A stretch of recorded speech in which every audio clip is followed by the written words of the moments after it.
Hello everyone, Miss Carrie here. We are going to be using the Hoop and Stitch die plate from HIPKITCLUB.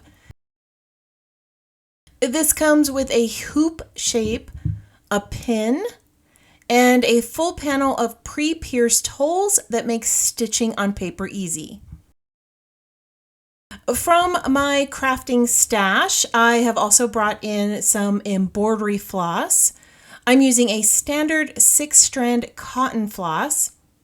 I have some embroidery wax, some embroidery scissors, size 12 and size 14 embroidery needles, and I'm going to be using the pattern paper from the 6x8 Hip Kit paper pack.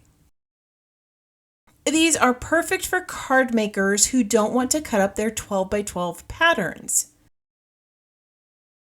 The 6x8 format includes smaller versions of the 12x12 designs and pocket cards in multiple sizes, 3x4, 4x6, and others.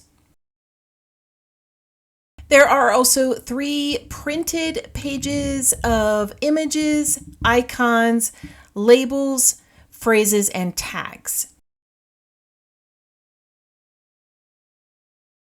As I create today's project, I'll bring in a few additional supplies. As always, I encourage you to use what you already have in your collection, but if you would like a list of the items I'm using, one has been provided for you in the description below, along with my discount code and affiliate link to the HipKit shop. Let's go ahead and get started with the project. I'm going to walk you through a cross-stitch sun design that I created just for this die. You can find a downloadable PDF of this pattern in the HipKit Facebook group, and I've also linked it in the video description below. I'm going to start by cutting a 12 to 18 inch piece of 6-strand embroidery floss. For most of this sun, I'm using only 3 strands. Before I thread my needle, I'm going to run my floss through a bit of embroidery wax. This keeps the threads from fraying, helps them glide through the paper more smoothly, and keeps everything looking nice and clean. I like to use a size 12 or 14 embroidery needle, especially when we have large stitch patterns like this. Now, I am getting a little bit older and my eyesight's not so great, so I use a needle threader. This has a little wire that goes right through the eye of the needle. You place your floss through the wire and then you can just pull it right through the eye and you've threaded your needle. Since this is paper, we're not going to knot the end of our thread. Those are going to create some unwanted bumps. Instead, I'm going to bring the needle up through the lower left hole of the starting point and leave about a 1-inch tail. Then I'm going to tape that tail down with a small piece of clear tape. I'm going to begin with 5 yellow stitches across the top row, going from the lower left to the upper right for the first pass. Once I get to the end, I'm going to come back across the row to form the X.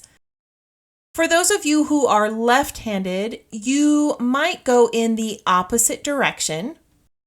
It really doesn't matter if you're left-handed or right-handed. What matters is the consistency in your stitches. You want to make sure that all of the bottom stitches slant in the same direction, and all the top stitches go in the opposite direction. Row 2 has 7 stitches. I'm going to repeat the same technique. Forward pass first, then return pass to complete the cross stitches. When you're creating your cross stitches, you need to remember that we're working with cardstock, not fabric. You don't want to pull too hard because that could tear the paper or warp your stitches. Use a gentle, even tension. Your stitches should lie flat and the cardstock should stay smooth. I'm going to finish the next 2 rows off camera so that I can show you how to do the row with the cheeks. When we get to the row with the cheeks, we'll add 1 stitch with yellow. Then we're going to skip 1 for the pink. Stitch 5.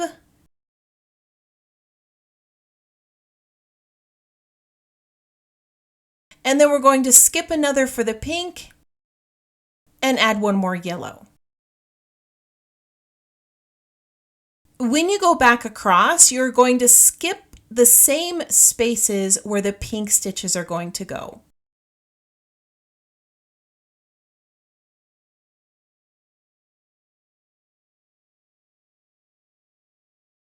I have gone ahead and finished that lighter yellow color. I had some extra thread, so I started the rays around the edge. I'm going to bring in that darker orange color and create that first row at the top. We're going to repeat the same process. I'm using 3 strands of embroidery thread, and I'm going to do this 1 row at a time.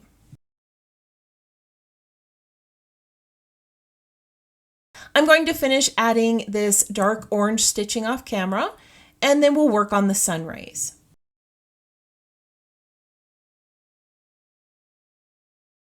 Now, with traditional cross stitch, you would have added these stitches when you completed each row. But we're working with cardstock that has large stitching holes, and the bits of floss would have shown through. Instead, I'm completing these separately. I'm going to show you how to give this a nice clean look so you don't have to worry about any of the floss showing. I've gone ahead and already secured my thread in place. I'm going to start here with my yellow stitch in the upper right. Now I'm going to go in the same direction as my other cross stitches, but I'm starting at the top instead of the bottom so that I don't have any floss drug behind the holes. As you move across the pattern, you want to make sure that the thread is going diagonal behind those patterns. If it goes vertically or horizontally, there's a chance that some of that floss is going to show through those little die holes. For the cheeks, I used 4 strands of pink floss. This is going to give it a little extra pop. I've already secured my thread in place, and I'm going to add my little cross stitches in each of these empty spots. Once those little cheeks are in place, we're going to add the facial features. I'm going to use 2 strands of black floss. For the eyes, I'm going to bring the needle up right here above the cheek, and I'm going to make a single straight vertical stitch. I'm going to repeat that process over here on the right. For the mouth, I'm going to make a diagonal stitch down, then a short horizontal, then a diagonal up.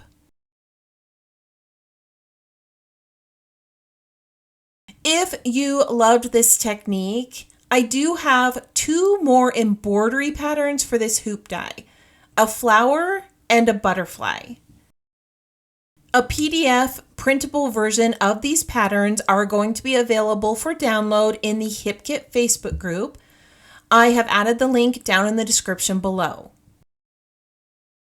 All right, now we're going to create some very simple cards using those 6x8 pattern papers and these 3 cross-stitch designs. I'm going to start with the sun card. I chose a cloud pattern and a bright yellow that I cut from 6x8 sheets. I'm placing the embroidery frame in the center. For my sentiment, I'm going to cut out a little banner from that printed pattern sheet. There are some dies that cut out some of these 6x8 pocket pages. Those are available on the HIPKIT site. I'm just going to fussy cut this by hand real quick, and then I'll add it to the lower portion of my embroidery hoop. I'm going to set this aside and show you 2 more cards that I created. The flower has been placed onto a pocket card.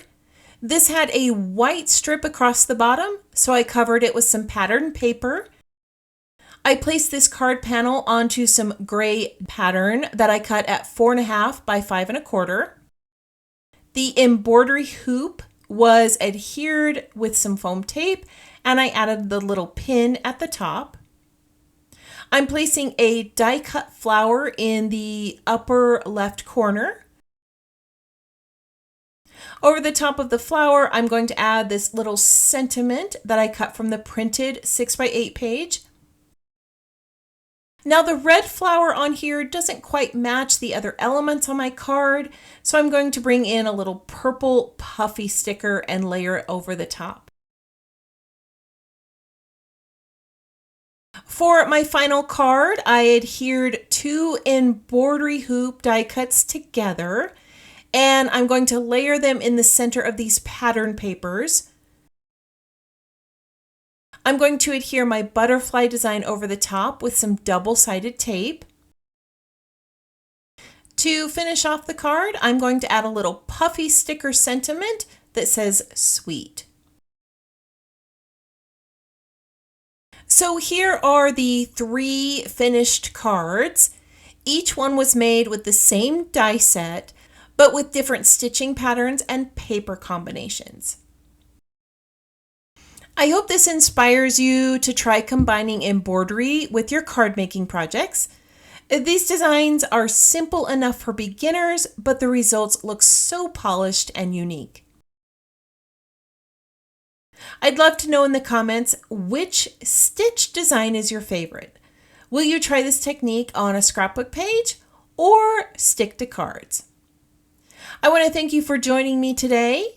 If you have any questions about this project or supplies I used, feel free to post those in the comments below. I hope you have a wonderful week, and I can't wait to see what you create.